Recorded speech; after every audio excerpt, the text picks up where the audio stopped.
আসসালামু আলাইকুম। এখন দেখবেন সংবাদ শিরোনাম। অস্বাভাবিক মূল্য বৃদ্ধির পর এবার বিভিন্ন দাবিতে সিলিন্ডার গ্যাস বিক্রি বন্ধ করল ব্যবসায়ীরা, চরম দুর্ভোগে ভোক্তারা। শরীয়তপুরের বিলাসপুরে ককটেল বিস্ফোরণে যুবক নিহত, আহত 2। বোমা বানানোর সময় কিংবা মজুদ থেকে বিস্ফোরণ, ধারণা পুলিশের। পোস্টাল ব্যালট ভোটার নিবন্ধনে প্রচারণা ঘাটতির অভিযোগ, নানা জটিলতায় নিবন্ধিত হতে পারেনি জামালপুরের 70% প্রবাসী। নির্বাচনী আচরণবিধি মানার ব্যাপারে সতর্ক বিএনপি, জানালেন সালাউদ্দিন আহমদ। অভ্যুত্থানে শহীদদের শ্রদ্ধা জানাতেই তারেক রহমানের উত্তরবঙ্গ সফর। এতক্ষণ দেখছিলেন সংবাদ শিরোনাম, এখন দেখবেন বিস্তারিত।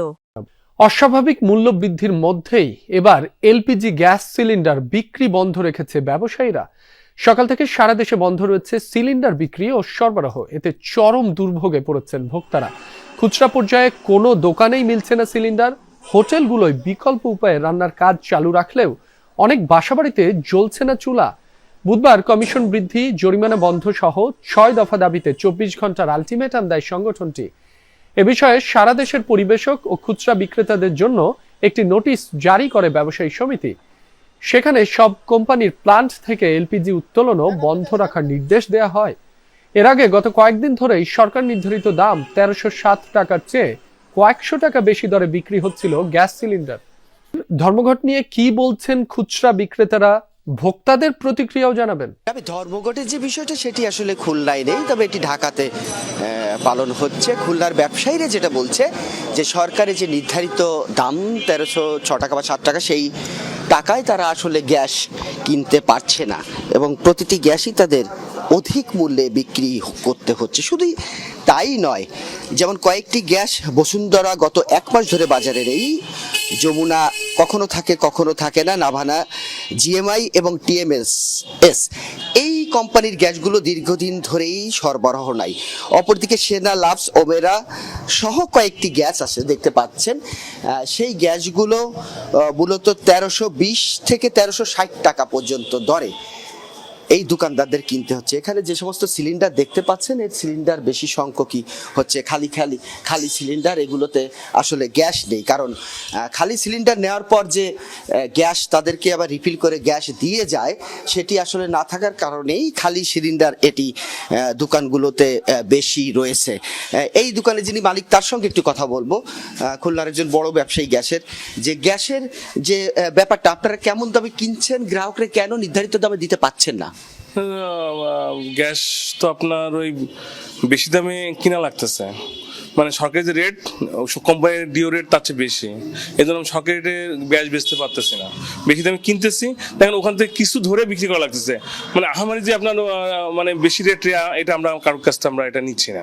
আমরা শুনছিলাম রাব্বি, বেশি দামে কিনতে হচ্ছে কোম্পানিগুলোর কাছ থেকে, অর্থাৎ সরকার ঘোষণা দিয়েছে কিন্তু বাজার মনিটরিং নাই, সে কারণে ভোক্তারা ক্ষুব্ধ হয়েছে, সরকারের প্রতি আহ্বান জানিয়েছে বাজার মনিটরিং এর জন্য।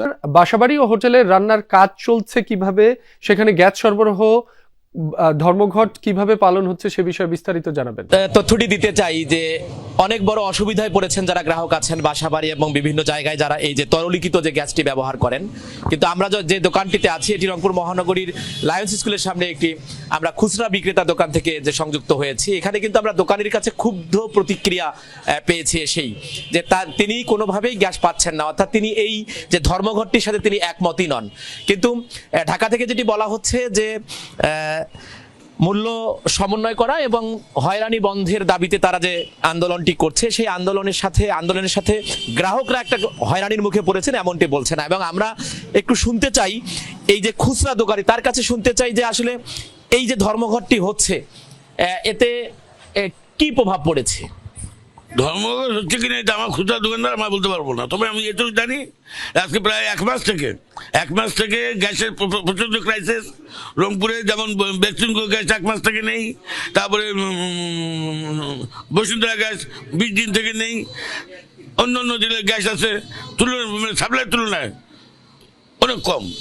তারা কি দিচ্ছে না না, নাকি? দিচ্ছে না, যেমন আমি ওখানে গ্যাস পাইনি, আজকে রিং করছি গ্যাস নাই, যেখানে রিং করি গ্যাস নাই, গ্যাস নাই, গ্যাস নাই, গ্যাস নাই, সব খালি পড়ে আছে, খরিদ্দারকে নাই নেই করতে করতে করতে দাম শেষ হচ্ছে। অর্থাৎ এই দোকানে যেটি বলছিলেন যে যখনই তারা ডিস্ট্রিবিউটরদের কাছে যাচ্ছেন গ্যাসের জন্য, সেই গ্যাসটা তারা পাচ্ছেন না, আর যারা খরিদ্দার অর্থাৎ গ্রাহক আছেন তারা এ নিয়ে তাদের সাথে এক ধরনের বচসা তৈরি হচ্ছে এবং বড় ধরনের সংকটও তৈরি হয়েছে।